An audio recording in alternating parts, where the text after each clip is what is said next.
Matthew Henry's Commentary on the Whole Bible. An exposition, with practical observations, of the book of the prophet Isaiah. Chapter 11. It is a very good transition in prophecy, whether it be so in rhetoric or no, and a very common one, to pass from the prediction of the temporal deliverances of the church to that of the great salvation, which in the fullness of time should be wrought out by Jesus Christ, of which the other were types and figures, to which all the prophets bore witness, and so the ancient Jews understood them. For what else was it that raised so great an expectation of the Messiah at the time he came? Upon occasion of the prophecy of the deliverance of Jerusalem from Sennacherib, here comes in a prophecy concerning Messiah the Prince. 1. His rise out of the house of David, verse 1. 2. His qualifications for his great undertaking, verses 2 and 3. 3. The justice and equity of his government, verses 3 to 5. 4. The peaceableness of his kingdom, verses 6 to 9. 5. The accession of the Gentiles to it, verse 10, and with them the remnant of the Jews, that should be united with them in the Messiah's kingdom, verses 11 to 16, and of all this God would now shortly give them a type, and some dark representation, in the excellent government of Hezekiah, the great peace which the nation should enjoy under him, after the ruin of Sennacherib's design, and the return of many of the 10 tribes out of their dispersion to their brethren of the land of Judah, when they enjoyed that great tranquility. Isaiah 11 verses 1 to 9. The prophet had before, in this sermon, spoken of a child that should be born, a son that should be given, on whose shoulders the government should be, intending this for the comfort of the people of God in times of trouble, as dying Jacob, many ages before, had intended the prospect of Shiloh for the comfort of his seed in their affliction in Egypt.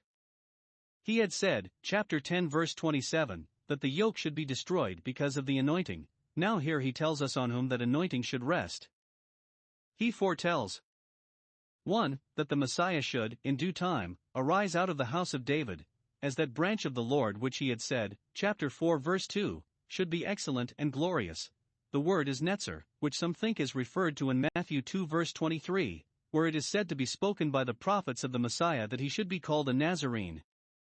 Observe here 1. Whence this branch should arise from Jesse.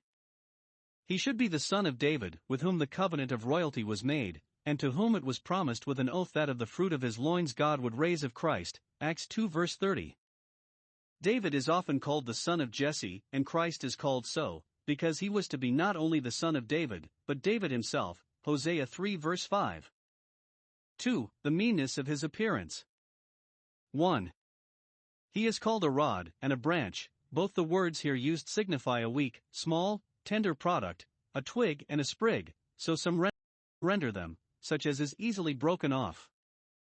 The enemies of God's church were just before compared to strong and stately boughs, chapter 10 verse 33, which will not, without great labor, be hewn down, but Christ to a tender branch, chapter 53 verse 2, yet he shall be victorious over them. 2. He is said to come out of Jesse rather than David, because Jesse lived and died in meanness and obscurity. His family was of small account, 1 Samuel 18 verse 18, and it was in a way of contempt and reproach that David was sometimes called the son of Jesse, 1 Samuel 22 verse 7. 3. He comes forth out of the stem or stump of Jesse. When the royal family, that had been as a cedar, was cut down, and only the stump of it left, almost leveled with the ground and lost in the grass of the field, Daniel 4 verse 15, yet it shall sprout again, Job 14 verse 7, nay, it shall grow out of his roots, which are quite buried in the earth, and, like the roots of flowers in the winter, have no stem appearing above ground. The house of David was reduced and brought very low at the time of Christ's birth, witness the obscurity and poverty of Joseph and Mary. The Messiah was thus to begin his estate of humiliation, for submitting to which he should be highly exalted, and would thus give early notice that his kingdom was not of this world. The Chaldee paraphrase reads this: There shall come forth a king from the sons of Jesse, and the Messiah, or Christ, shall be anointed out of his sons' sons. 2. That he should be every way qualified for that great work to which he was designed, that this tender branch should be so watered with the dews of heaven as to become a strong rod for a scepter to rule. Verse 2. 1. In general, the Spirit of the Lord shall rest upon him.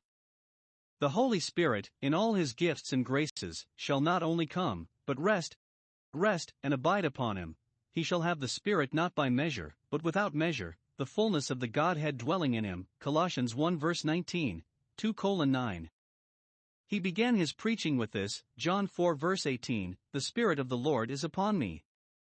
2. In particular, the Spirit of government, by which he should be every way fitted for the judgment which the Father has committed to him and given him authority to execute. John 5 verses 22 and 27, and not only so, but should be made the fountain and treasury of all grace to believers, that from his fullness they might all receive the Spirit of grace, as all the members of the body derive animal spirits from the head.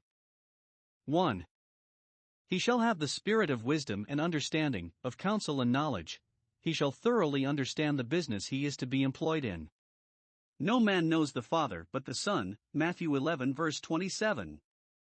What he is to make known to the children of men concerning God, and his mind and will, he shall be himself acquainted with and apprised of, John 1 verse 18. He shall know how to administer the affairs of his spiritual kingdom in all the branches of it, so as effectually to answer the two great intentions of it, the glory of God and the welfare of the children of men. The terms of the covenant shall be settled by him, and ordinances instituted, in wisdom. Treasures of wisdom shall be hid in him. He shall be our counselor, and shall be made of God to us wisdom. 2. The spirit of courage, or might, or fortitude. The undertaking was very great, abundance of difficulty must be broken through, and therefore it was necessary that he should be so endowed that he might not fail, or be discouraged. Chapter 42:4. He was famed for courage in his teaching the way of God in truth, and not caring for any man. Matthew 22 verse 16. 3. The spirit of religion, or the fear of the Lord. Not only he shall himself have a reverent affection for his Father, as his servant, chapter 42 verse 1, and he was heard in that he feared, Hebrews 5 verse 7, but he shall have a zeal for religion, and shall design the advancement of it in his whole undertaking.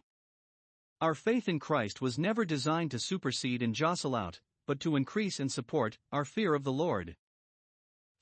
3. That he should be accurate, and critical, and very exact in the administration of his government, and the exercise of the power committed to him. Verse 3. The Spirit wherewith he shall be clothed shall make him of quick understanding in the fear of the Lord, of an acute smell or scent. So the word is, for the apprehensions of the mind are often expressed by the sensations of the body.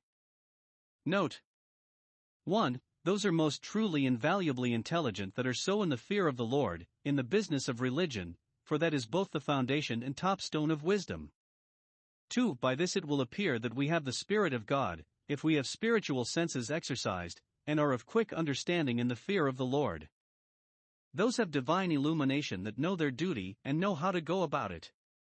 3. Therefore Jesus Christ had the Spirit without measure, that he might perfectly understand his undertaking, and he did so, as appears not only in the admirable answers he gave to all that questioned with him, which proved him to be of quick understanding in the fear of the Lord, but in the management of his whole undertaking.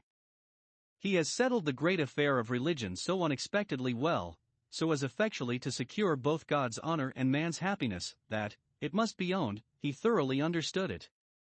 4. That he should be just and righteous in all the acts of his government, and there should appear in it as much equity as wisdom. He shall judge as he expresses it himself, and as he himself would be judged of. John 7 verse 24. 1. Not according to outward appearance. Verse 3. He shall not judge after the sight of his eyes, with respect of persons. Job 34 verse 19. And according to outward shows and appearances, not reprove after the hearing of his ears, by common fame and report, and the representations of others, as men commonly do. Nor does he judge of men by the fair words they speak, calling him Lord, Lord, or their plausible actions before the eye of the world, which they do to be seen of men, but he will judge by the hidden man of the heart, and the inward principles men are governed by, of which he is an infallible witness. Christ will judge the secrets of men. Romans 2 verse 16, will determine concerning them, not according to their own pretensions and appearances, that were to judge after the sight of the eyes, not according to the opinion others have of them, that were to judge after the hearing of the ears, but we are sure that his judgment is according to truth. 2. He will judge righteous judgment. Verse 5. Righteousness shall be the girdle of his loins. He shall be righteous in the administration of his government, and his righteousness shall be his girdle. It shall constantly compass him and cleave to him, shall be his ornament and honor. he shall gird himself for every action, shall gird on his sword for war and righteousness. His righteousness shall be his strength, and shall make him expeditious in his undertakings, as a man with his loins girt. In conformity to Christ, his followers must have the girdle of truth, Ephesians 6 verse 14, and it will be the stability of the times. Particularly, 1. He shall in righteousness plead for the people that are poor and oppressed. He will be their protector. Verse 4. With righteousness shall he judge the poor. He shall judge in favor and defense of those that have right on their side, though they are poor in the world, and because they are poor in spirit. It is the duty of princes to defend and deliver the poor, Psalm 82 verses 3 and 4, and the honor of Christ that he is the poor man's king, Psalm 72 verses 2 and 4. He shall debate with evenness for the meek of the earth, or of the land. Those that bear the injuries done them with meekness and patience are in a special manner entitled to the divine care and protection. I, as a deaf man, heard not, for thou wilt hear, Psalm 38 verses 13 and 14. Some read it, he shall reprove or correct the meek of the earth with equity. If his own people, the meek of the land, do amiss, he will visit their transgression with the rod. 2. He shall in righteousness plead against his enemies that are proud and oppressors. Verse 4. But he shall smite the earth, the man of the earth, that doth oppress. See Psalm 10 verse 18. The men of the world, that mind earthly things only. Psalm 17 verse 14. These he shall smite with the rod of his mouth, the word of his mouth, speaking terror and ruin to them. His threatenings shall take hold of them, and be executed upon them. With the breath of his lips, by the operation of his Spirit, according to his word, and working with and by it, he shall slay the wicked. He will do it easily, with a word speaking, as he laid those flat who came to seize him, by saying I am he. John 18 verse 6. Killing terrors shall arrest their consciences, killing judgments shall ruin them, their power, and all their interests, and in the other world everlasting tribulation will be recompense to those that trouble his poor people. The apostle applies this to the destruction of the man of sin, whom he calls that wicked one, 2 Thessalonians 2 verse 8, whom the Lord will consume with the spirit of his mouth. And the Chaldee here reads it, he shall slay that wicked Romulus, or Rome, as Mr. Hugh Broughton understands it. 5. That there should be great peace and tranquility under his government. This is an explication of what was said in chapter 9 verse 6, that he should be the Prince of Peace. Peace signifies two things. 1. Unity or concord, which is intimated in these figurative promises, that even the wolf shall dwell peaceably with the lamb, men of the most fierce and furious dispositions, who used to bite and devour all about them, shall have their tempers so strangely altered by the efficacy of the gospel and grace of Christ that they shall live in love even with the weakest and such as formerly they would have made an easy prey of. So far shall the sheep be from hurting one another, as sometimes they have done, Ezekiel 34 verses 20 and 21, that even the wolves shall agree with them. Christ, who is our peace, came to slay all enmities and to settle lasting friendships among his followers, particularly between Jews and Gentiles, when multitudes of both, being converted to the faith of Christ, united in one sheepfold, then the wolf and the lamb dwelt together. The wolf did not so much as threaten the lamb, nor was the lamb afraid of the wolf. The leopard shall not only not tear the kid, but shall lie down with her, even their young ones shall lie down together, and shall be trained up in a blessed amity, in order to the perpetuating of it. The lion shall cease to be ravenous and shall eat straw like the ox, as some think all the beasts of prey did before the fall. The asp and the cockatrice shall cease to be venomous, so that parents shall let their children play with them, and put their hands among them. A generation of vipers shall become a seed of saints, and the old complaint of homo homini lupus, man is a wolf to man, shall be at an end. Those that inhabit the holy mountain shall live as amicably as the creatures did that were with Noah in the ark, and it shall be a means of their preservation, for they shall not hurt nor destroy one another as they have done. Now, 1. This is fulfilled in the wonderful effect of the gospel upon the minds of those that sincerely embrace it.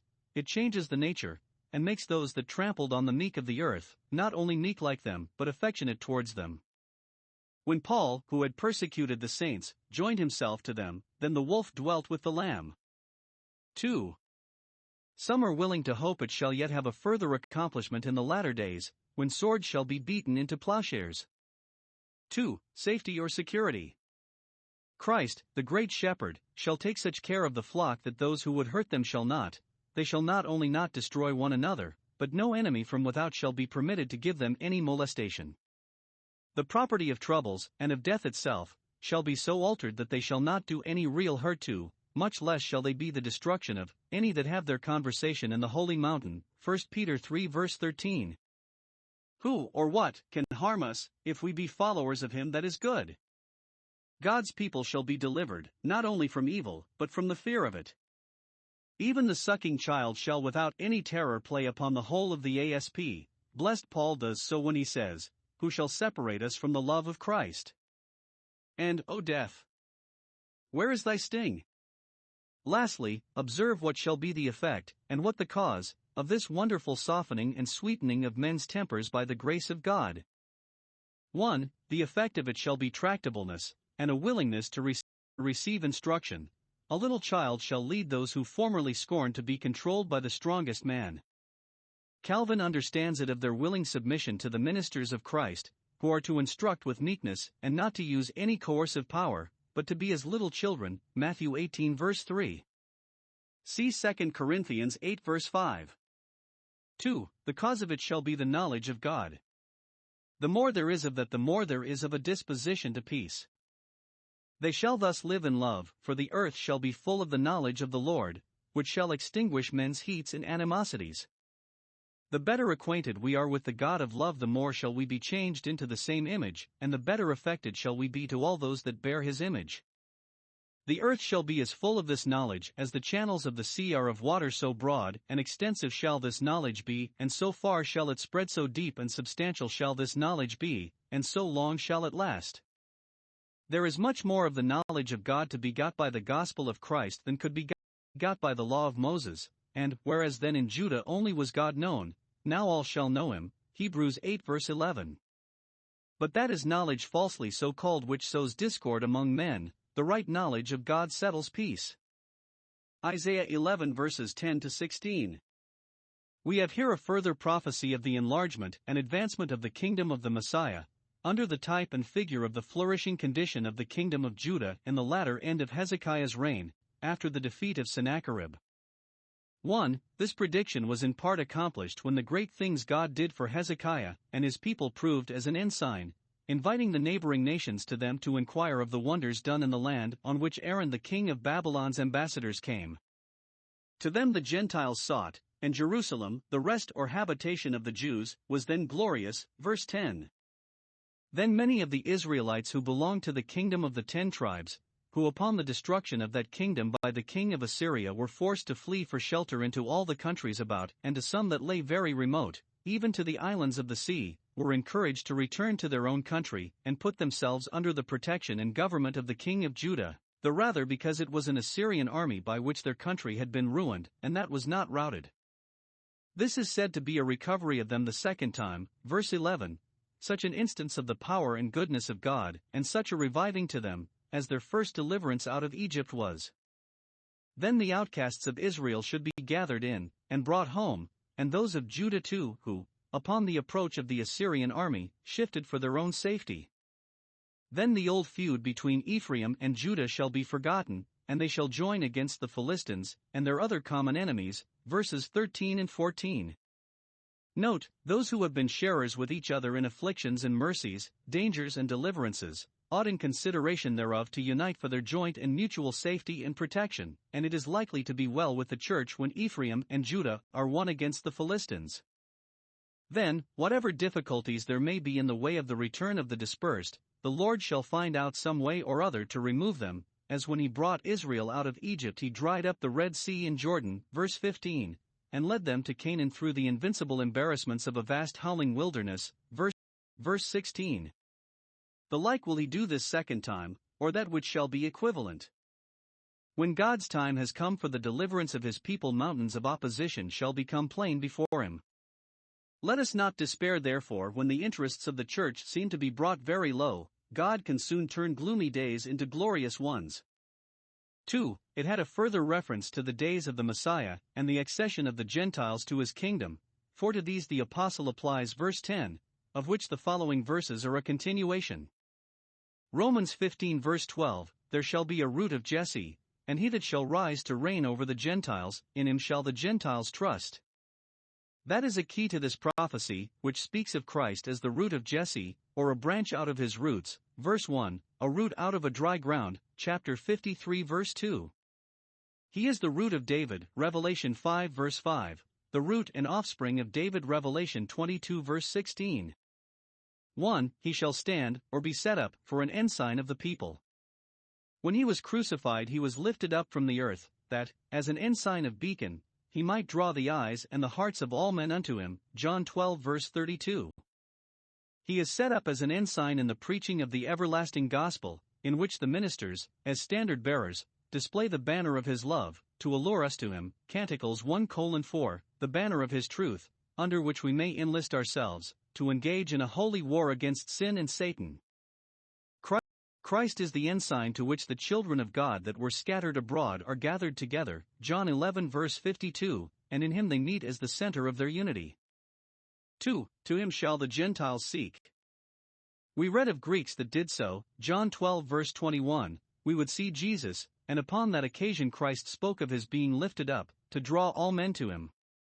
The Apostle, from the Septuagint, or perhaps the Septuagint from the Apostle, in the editions after Christ, reads it, Romans 15 verse 12, in him shall the Gentiles trust, they shall seek to him with a dependence on him.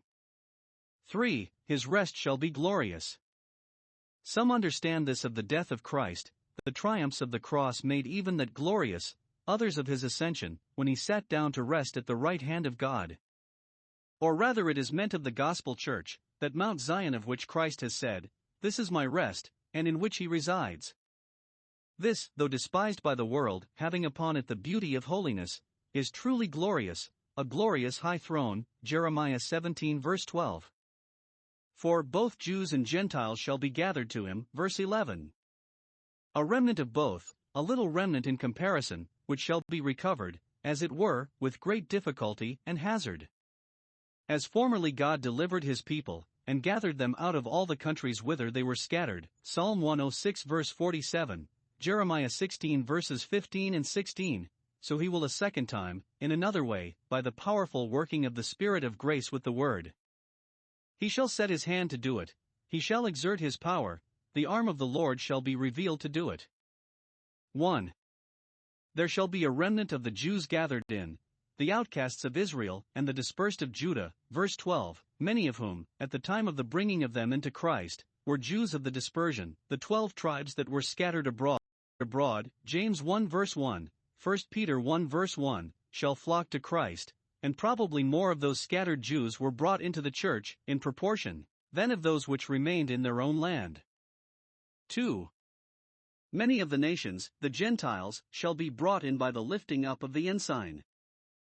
Jacob foretold concerning Shiloh that to him should the gathering of the people be.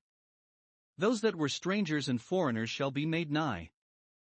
The Jews were jealous of Christ's going to the dispersed among the Gentiles, and of his teaching the Gentiles, John 7 verse 35. 5. There shall be a happy accommodation between Judah and Ephraim, and both shall be safe from their adversaries, and have dominion over them, verses 13 and 14. The coalescence between Judah and Israel at that time was a type and figure of the uniting of Jews and Gentiles, who had been so long at variance in the gospel church. The house of Judah shall walk with the house of Israel, Jeremiah 3 verse 18, and become one nation, Ezekiel 37 verse 22, so the Jews and Gentiles are made of twain one new man, Ephesians 2 verse 15, and, being at peace one with another, those that are adversaries to them both shall be cut off, for they shall fly upon the shoulders of the Philistines, as an eagle strikes at her prey, shall spoil those on the west side of them, and then they shall extend their conquests eastward over the Edomites, Moabites, and Ammonites. The gospel of Christ shall be successful in all parts, and some of all nations shall become obedient to the faith. 6. Everything that might hinder the progress and success of the gospel shall be taken out of the way. As when God brought Israel out of Egypt, he dried up the Red Sea in Jordan before them, chapter 63 verses 11 and 12, and as afterwards when he brought up the Jews out of Babylon he prepared them their way, chapter 62 verse 10, So when Jews and Gentiles are to be brought together into the gospel church, all obstructions shall be removed. Verse 15, 16. Difficulties that seemed insuperable shall be strangely got over, the blind shall be led by a way that they knew not. See chapter 42 verses 15 and 16, chapter 43 verses 19 and 20. Converts shall be brought in chariots and in litters, chapters 66 verse 20. Some think it is the further accession of multitudes to the church that is pointed at in that obscure prophecy of the drying up of the river Euphrates, that the way of the kings of the east may be prepared, Revelation 16 verse 12, which seems to refer to this prophecy. Note, when God's time has come for the bringing of nations, or particular persons, home to himself, divine grace will be victorious over all opposition. At the presence of the Lord the sea shall flee and Jordan be driven back, and those who set their faces heavenward will find there are not such difficulties in the way as they thought there were, for there is a highway thither, chapter 35 verse 8.